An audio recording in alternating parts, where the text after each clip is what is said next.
An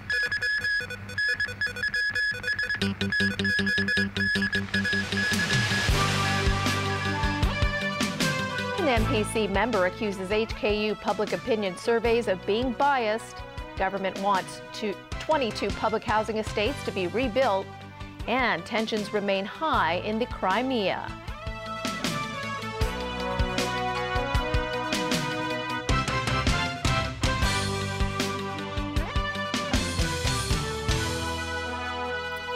Good evening. A Hong Kong member of the National People's Congress, Peter Lee, has accused the University of Hong Kong's public opinion program of often going against Beijing at crucial moments.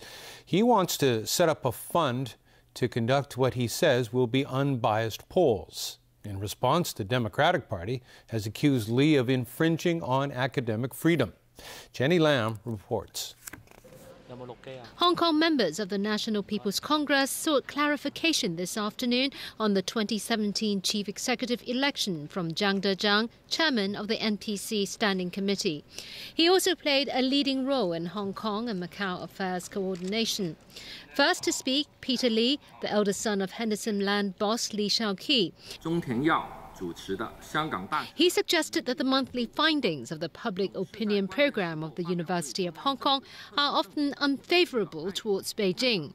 Lee accused the program's director, Robert Chung, of often coming up with information against the pro-establishment camp at crucial times and carrying public favour in the interests of what he described as the opposition camp. The situation must change, Lee added. He proposed the setting up of a public opinion fund which will work with other universities in Hong Kong to reflect what he believes will be the true picture of the territory. Zhang Dejiang reiterated that the next chief executive must be someone who loves Hong Kong and loves the country. NPC member Henry Tang elaborated on the conversation. Any electoral arrangement in Hong Kong must follow the principles that it should be based on basic law, comply with the National People's Congress decisions, and that must be a patriot. But did he say, was he responding to any member's question about civil nomination? No. There was nothing mentioned about civil nomination. Here in Hong Kong, Democratic Party chairwoman Emily Lau said Peter Lee's comment was an infringement on academic freedom. Academics are not political tools and they need to be allowed to do their work without fear, she said. Robert Chung has conducted public opinion surveys on different government officials and more recently on what Hong Kong thinks of the Occupy Central movement. He said in a statement that the program has been running for 23 years and its methods are transparent. It lives up to academic excellence, he says, and has never favoured any political stance, nor do researchers consider what might be sensitive moments. He welcomed Peter Lee's idea of setting up a fund for public opinion surveys and invited Lee to include the mainland in the studies so that independent scientific polling methods can be extended to the entire Chinese community. Jenny Lam, TVB News. The government plans to rebuild 22 public housing estates in different parts of the territory. They are all over 40 years old, and priority will be given to estates where there is land nearby to resettle the tenants. Jenny Lam again. Model housing estate in North Point is more than 60 years old. Like many other old public housing estates, some of the buildings there are in dire need of repair. In a document forwarded to the Housing Authority, the Housing Department has identified 22 estates that will be rebuilt. Apart from Model Housing Estate, Sai Wan, Mata Wai, Wo Lok, Choi Hung and Phuc Loi estates are all over 50 years old. Ping Shek Estate and Phases 1 and 2 of Wah Fu Estate are between 40 and 49 years old. Also listed in the document are 13 other estates under 40 years old in Kwai Ching and Tsuen Wan, Kowloon and Hong Kong Island. The Housing Department stresses that the buildings are structurally sound, but maintenance costs over the next 30 years will be high. These estates will either have to be rebuilt or renovated in order to comply with standards in future. but there is no timetable yet for the redevelopment projects. The difficulty, the housing department admits, is to find space to resettle the tenants. If redevelopment is carried out in phases, it may take up to 30 years to rebuild a single housing estate. So the government will first work on estates where there is land nearby suitable for resettlement.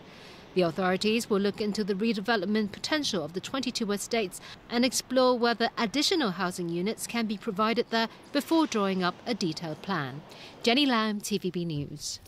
To the latest in Ukraine's crisis. Russian troops who took part in recent military exercises near the two countries' border have been ordered to return to their bases. Still, tensions remain high in the Crimean region in Ukraine, where 16,000 Russian soldiers are said to have been deployed. Tony Sabine has more. A showdown at the flashpoint known as Crimea. Ukraine says 2 of its warships were being blocked by 4 Russian Navy vessels at the port of Sevastopol. Moscow has reportedly demanded that the Ukrainian warships surrender or be seized, but the deadline passed without action from either side, and a Russian Defense Ministry spokesman said no ultimatum had been issued. In another incident, pro-Russian troops who had taken control of an airbase in Crimea fired warning shots into the air as protesting Ukrainian soldiers wanted their jobs back. But in an apparent attempt to ease the tensions, Russian President Vladimir Putin today ordered troops who took part in drills near Ukraine's border to return to their bases. This follows claims by the government in Kiev that as many as 16,000 Russian troops have already been dispatched to Crimea. At the United Nations, the Russian ambassador presented a letter said to be written by the ousted Ukrainian President Viktor Yanukovych, asking Putin to use force to help restore law and order in Ukraine. I think it's important to realize that the person who we believe legally is president of Ukraine also shares our concerns, shares the concerns of large segments of the Ukrainian population about what is going on, and is appealing to Russia to use our armed forces in order to change the situation and to prevent the situation from further deteriorating. Kiev hit back, accusing Moscow of looking for a pretext for military action. There is no evidence, as some colleagues they stated, no evidence, no proof that in Crimea exactly any rights of Russians or Russian-speaking population were violated. Nothing at all. US President Barack Obama echoed those views. What cannot be done is for Russia, with impunity, to put its soldiers on the ground and violate basic principles that are recognized around the world. Obama repeated threats that the US will take steps to hobble Russia's economy and isolate it diplomatically. And the European Union has threatened to boycott the G8 summit in Russia later this year if Moscow does not withdraw its troops from Crimea by Thursday. Tony Sabine, TVB News. Riveting testimony was heard yesterday from the first witness in the murder trial of South African track star Oscar Pistorius. On the night the Olympian killed his girlfriend, a neighbor claims she heard blood-curdling screams from a woman before gunshots were fired off. Michelle Berger lives 180 meters from Oscar Pistorius' home in Pretoria, which is now the crime scene where Pistorius killed Reva Steenkamp by gunning her down through the bathroom door.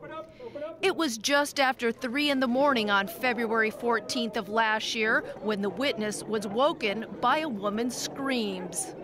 She screamed terribly and she yelled for help. Then the witness heard a man screaming. 3 times he yelled for help.